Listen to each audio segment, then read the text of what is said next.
ಮರಾಠಿ ವಿರುದ್ಧ ಸಮರ, ಸಾಲು ಸಾಲು ಪ್ರತಿಭಟನೆ ಅಸ್ತ್ರ. ವಾಟಾಳ್ ನೇತೃತ್ವದಲ್ಲಿ ರಾಜಭವನ ಮುತ್ತಿಗೆ ಯತ್ನ. ಬೆಳಗಾವಿಯಲ್ಲಿ ಕಂಡಕ್ಟರ್ ಮೇಲೆ ಮರಾಠಿ ಪುಂಡರ ಹಲ್ಲೆ ಹಾಗೂ ಎಂಇಎಸ್ ದಬ್ಬಾಳಿಕೆ ವಿರುದ್ಧ ಕನ್ನಡ ಸಂಘಟನೆಗಳು ಸಮರ ಸಾರಿವೆ.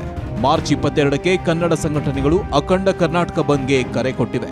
ಅದರ ಭಾಗವಾಗಿ ಇಂದಿನಿಂದಲೇ ಸರಣಿ ಪ್ರತಿಭಟನೆಯ ಕಿಚ್ಚು ಹೊತ್ತಿಸಿದೆ. ಇಂದು ಮೊದಲ ಹಂತವಾಗಿ ಕನ್ನಡ ಸಂಘಟನೆಗಳ ಕಾರ್ಯಕರ್ತರು ವಾಟಾಳ್ ನಾಗರಾಜ್ ನೇತೃತ್ವದಲ್ಲಿ ರಾಜಭವನಕ್ಕೆ ಮುತ್ತಿಗೆಗೆ ಯತ್ನಿಸಿದ್ದು, ಕನ್ನಡ ಬಾವುಟ ಹಿಡಿದು ನೂರಾರು ಕಾರ್ಯಕರ್ತರು ರಾಜಭವನದತ್ತ ಆಗಮಿಸಿದ್ರು. ಎಂಇಎಸ್ ಶಿವಸೇನೆ ಕಾರ್ಯಕರ್ತರ ಪುಂಡಾಟಕ್ಕೆ ಕಡಿವಾಣ ಹಾಕುವಂತೆ ಘೋಷಣೆ ಕೂಗಿದ್ರು. ಪ್ರತಿಭಟನೆ ಆರಂಭವಾಗ್ತಾ ಇದ್ದಂತೆ ಪೊಲೀಸರು ಕನ್ನಡ ಸಂಘಟನೆಗಳ ಮುಖಂಡರನ್ನ ವಶಕ್ಕೆ ಪಡೆದರು. ವಾಟಾಳ್ ನಾಗರಾಜ್, ಸಾರಾ ಗೋವಿಂದು ಸೇರಿ ಹಲವರನ್ನ ವಶಕ್ಕೆ ಪಡೆದು ಬಸ್ನಲ್ಲಿ ಕರೆದೊಯ್ದರು. ಮಹಾರಾಷ್ಟ್ರ ಏಕೀಕರಣ ಸಮಿತಿಯನ್ನ ನಿಷೇಧ ಮಾಡಲೇಬೇಕು. ಎಂಇಎಸ್ ಸಂಘಟನೆಯನ್ನ ರದ್ದು ಮಾಡಬೇಕು, ನಿಷೇಧ ಮಾಡಬೇಕು. ಮಹಾರಾಷ್ಟ್ರದಲ್ಲಿ ಕನ್ನಡಿಗರಿಗೆ ಉದ್ಯೋಗ ಮಾಡಲು ಬಿಡಲ್ಲ. ಕನ್ನಡಿಗರ ವಿರುದ್ಧ ನಾಲಿಗೆ ಹರಿಬಿಟ್ಟ ಶಿವಸೇನೆ ಮುಖಂಡ. ಎಂಇಎಸ್ ಹಾಗೂ ಶಿವಸೇನೆ ಪುಂಡಾಟ ಖಂಡಿಸಿ ಕನ್ನಡ ಸಂಘಟನೆಗಳು ಬೀದಿಗಿಳಿದಿದ್ರೆ, ಅತ್ತ ಶಿವಸೇನೆ ಮುಖಂಡ ವಿಜಯ್ ದೇವಣೆ ಕನ್ನಡಿಗರ ವಿರುದ್ಧ ಮತ್ತೆ ನಾಲಿಗೆ ಹರಿಬಿಟ್ಟಿದ್ದಾನೆ. ಕರ್ನಾಟಕದಲ್ಲಿ ಮಹಾರಾಷ್ಟ್ರ ಬಸ್ಗಳಿಗೆ ಮಸಿ ಬೆಳೆದರೆ ಮಹಾರಾಷ್ಟ್ರದಲ್ಲಿ ಕನ್ನಡಿಗರಿಗೆ ಉದ್ಯೋಗ ಮಾಡಲು ಬಿಡೋದಿಲ್ಲ ಅಂತ ಹೇಳಿ ಉದ್ದಟತನ ತೋರಿದ್ದಾನೆ.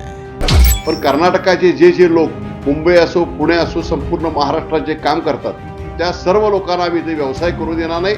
ಕನ್ನಡ ಮರಾಠಿ ಭಾಷಾ ಸಮರ ಮುಂದುವರಿದಿರೋದ್ರ ಮಧ್ಯೆ ಮಹಾರಾಷ್ಟ್ರದಲ್ಲಿ ಶಿವಸೇನೆ ಪುಂಡಾಟ ಮೆರೆದಿದೆ. ನಾಂದೇಡ್ ಬಸ್ ನಿಲ್ದಾಣದಲ್ಲಿ ಕರ್ನಾಟಕದ ಕಂಡಕ್ಟರ್ಗಳಿಗೆ ಶಾಲು ಹಾಕಿ ಸತ್ಕಾರ ಮಾಡಿದ್ದು, ಇನ್ಮುಂದೆ ಮಹಾರಾಷ್ಟ್ರದ ಬಸ್ಗಳಿಗೆ ಮಸಿ ಬೆಳೆದ್ರೆ ಸುಮ್ಮನಿರಲ್ಲ ಅಂತ ಎಚ್ಚರಿಕೆ ನೀಡಿದ್ದಾರೆ. ಇತ್ತ ಕನ್ನಡ ಸಂಘಟನೆಗಳು ಕಹಳೆ ಮೊಳಗಿಸಿದ್ರೆ, ಅತ್ತ ಮರಾಠಿಗರ ಪುಂಡಾಟವು ಮುಂದುವರೆದಿದ್ದು, ಭಾಷಾ ಬಡಿದಾಟಕ್ಕೆ ಸದ್ಯಕ್ಕಂತೂ ಬ್ರೇಕ್ ಬೀಳುವ ಲಕ್ಷಣ ಕಾಣ್ತಾ ಇಲ್ಲ. ಬ್ಯೂರೋ ರಿಪೋರ್ಟ್, ಏಷ್ಯಾನೆಟ್ ಸುವರ್ಣ ನ್ಯೂಸ್.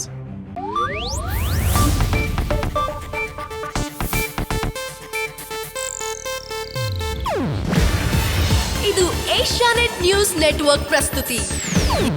ನೀವು ನೋಡ್ತಿದ್ದೀರಾ ಏಷ್ಯಾನೆಟ್ ಸುವರ್ಣ ನ್ಯೂಸ್.